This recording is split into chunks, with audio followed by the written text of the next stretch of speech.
sekarang kita dah masuk bulan Jun, sekejap je pecahan celik kita dah masuk bulan Jun. Okay? Jadi kita tengoklah apa kalender event untuk bulan Jun ni. Jadi bulan Jun ni dia bukan bulan yang biasa-biasa. Biasanya dalam satu tahun ada 1-2 bulan yang kita boleh relax, tak ada banyak benda yang berlaku, tak ada jadi market pun gerak slow, kita trader pun boleh relax sikit lah.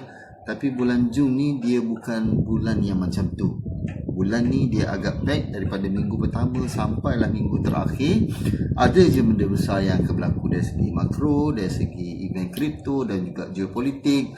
Semua sekali serentak. Dia macam kita nak ambil exam, jadi semua subjek tu dalam satu minggu tu je. Okay?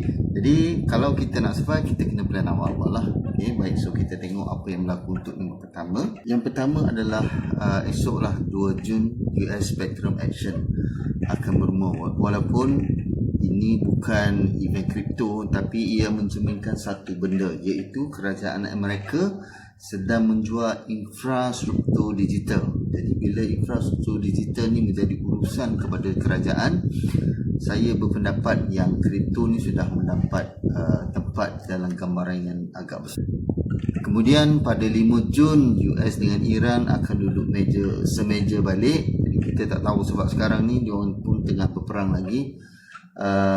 Dah berbulan-bulan dua negara ini berada dalam ketegangan, minyak naik, Selat Hormuz dalam tekanan, dan sekarang ada meeting besar yang akan menentukan apa yang akan terjadi seterusnya. Okay? Jadi kita bayangkan dua orang jirang yang selama ni tak bertegur sapa terpaksa berbaik semula di atas satu sebab yang besar. Okay? Jadi persoalannya, adakah pertemuan ini akan membawa ketenangan atau keluar dengan lebih banyak lagi masalah yang dari sebelum ni. Okay?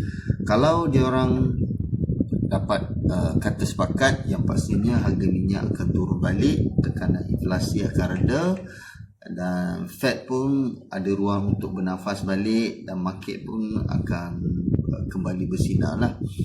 Tapi kalau tak ada kata sepakat yang dicapai, harga minyak akan naik balik, inflasi akan kekal tinggi, dan semua aset termasuk kripto akan rasa kesan dia.